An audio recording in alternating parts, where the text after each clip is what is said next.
سومالي محمد وادي سلاني مركا روا هودي عبد الفتاح ويد الله بين وعنه وناكسن مركا حيقا حان دين لنا هاي بليز بيجكا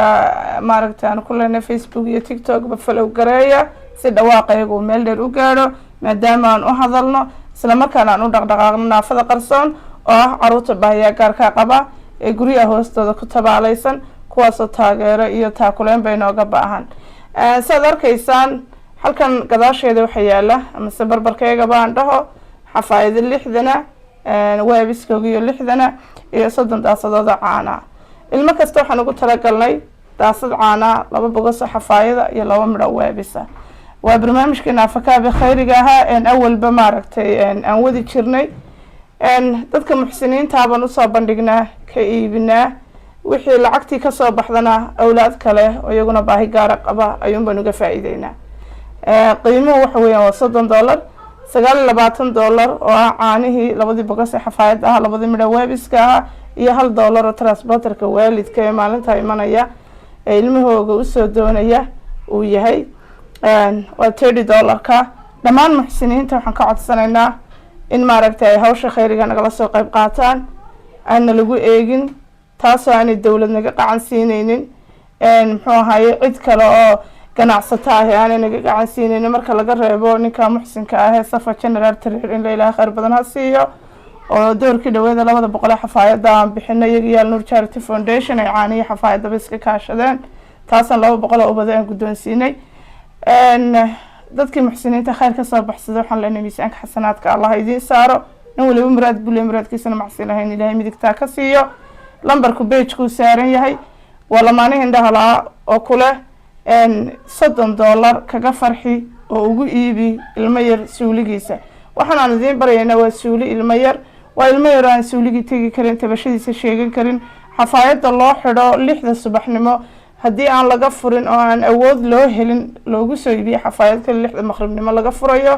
waa ilmo yar oo inoo baahan oo bixi dalkeena marka hala soo qacan qabto baan idin leenahay alaabtan hala iibsado gurigaad iman kartaan oo ku iibsan kartaan idinka noo keen kara dad xataa leedin anaga hayna caaniyo xafaayadii ay hooda ilmahan u geeyna anaga waxaan ku leeyahay guri idin istaajinayna waxaan idin leenahay khayrka nagala shaqeeya xabiib qalbi waxaan sheegi lahaa inta ku daraya hay'adaha samafalka dalka jooga mid kaliya caruurahan wax siisaa ma jirto ama ogiba iska badaa hay'ad samafal oo cid kale oo inoo yimiye kuwa deegaanka ama dawlad hoose ha ama mid sare ha wax ogi ma jiraan alla ila inanka maayarka